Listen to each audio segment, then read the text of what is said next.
We're coming to you live from outside the U.S. Capitol building, where President Trump will address a joint session of Congress in fewer than 24 hours.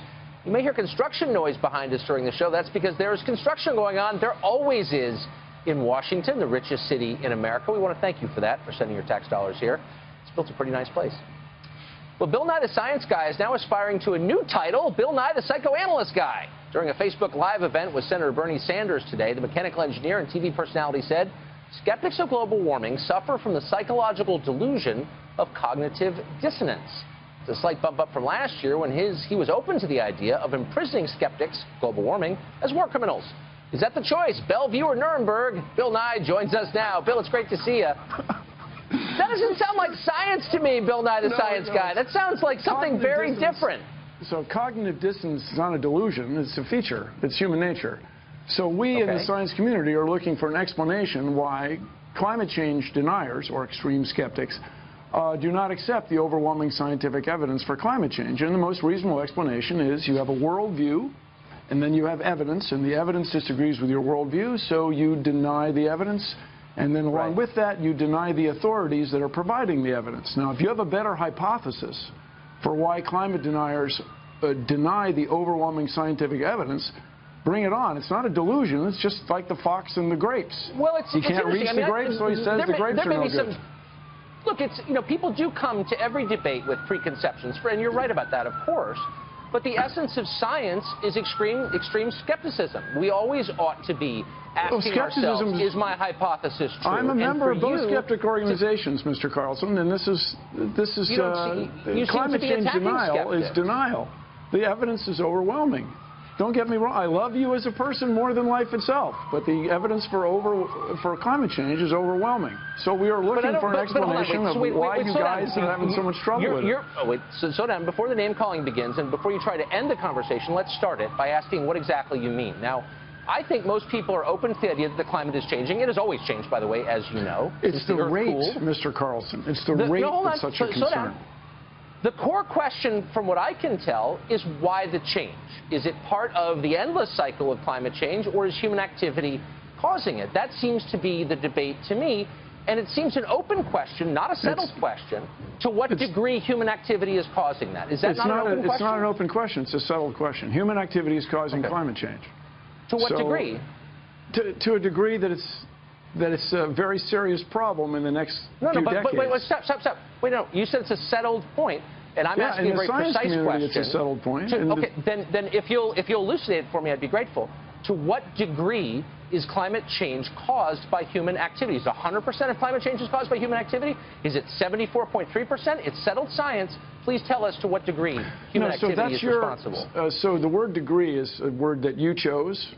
But the speed that climate change is happening is caused by humans. Instead of happening on timescales of millions of years, or let's say 15,000 years, it's happening on the timescale of decades and now years.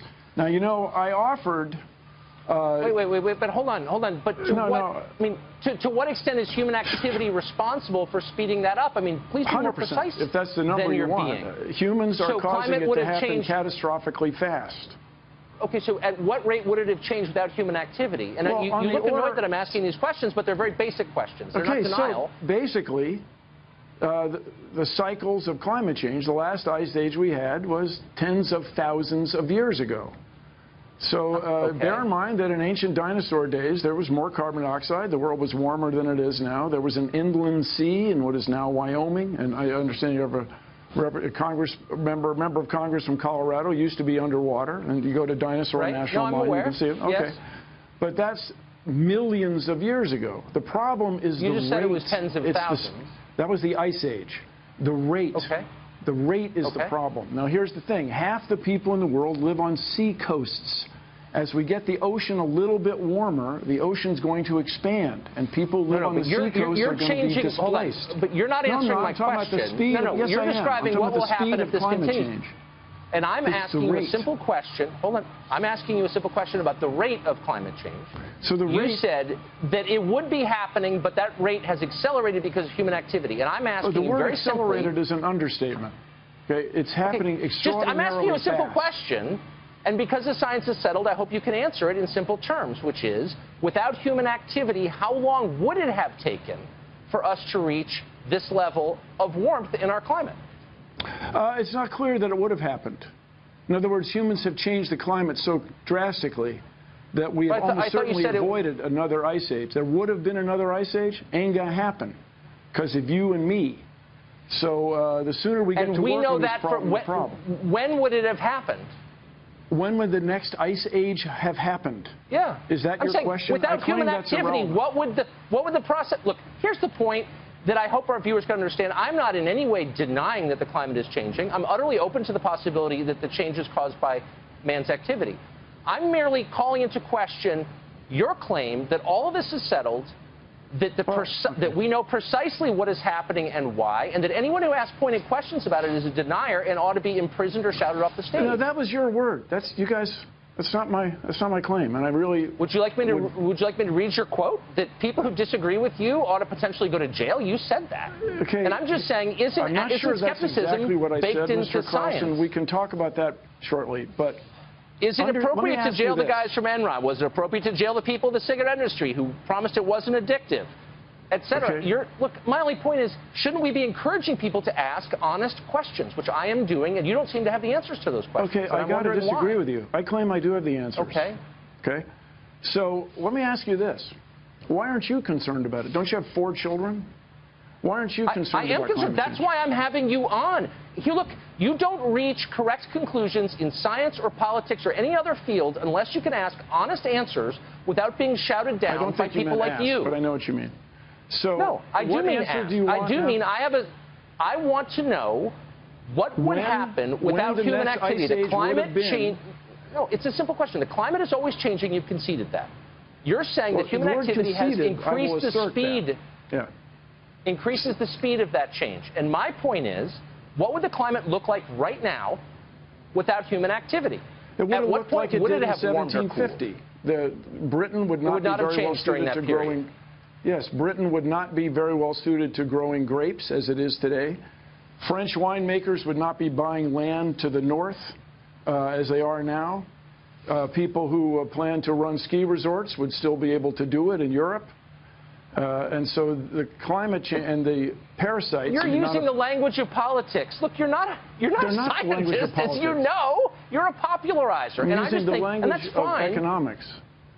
But so I'm just saying, look, to the extent that you prevent people, if you prevent people from having an honest conversation, you're doing a grave disservice to science. Don't you think that? So you asked how long it would be before, what the climate would be like if humans weren't involved right now. Is that right? Yeah. Yes, that's exactly right. So at what point would it have changed? And I'm just saying, you don't actually know because it's unknowable. So why aren't you open to questions? This is how long it takes you to interrupt me, okay? It takes you quite a bit less than 6 seconds. So the climate would be like it was in 1750. And the economics would be that you could not grow wine-worthy grapes in Britain as you can today because the climate is changing. The use of pesticides in the Midwest would not be increasing because the parasites are showing up sooner or the pests are showing up sooner and hanging around longer. I think that's probably all true, but you would not be overwhelmed by pine bark beetles as it is because of climate change. That's how the world would be different if it weren't for humans. You pretend that you know, but you don't know, and you bully people who ask you questions. I really have to disagree with you. I spent a lot of time with this topic. I'm open-minded. You are not, and we're out of time, unfortunately. Thank you for joining us. You guys are the mainstream media. And I can tell you why they're leaks. Because the president has created 2 factions in his administration. They don't like each other. So they leak. It's not from the outside, it's from the inside. Carry on, Mr. Carlson. I'm sure we will cross paths again. That's a very ominous thing to say. I don't know what it means, but come back anytime.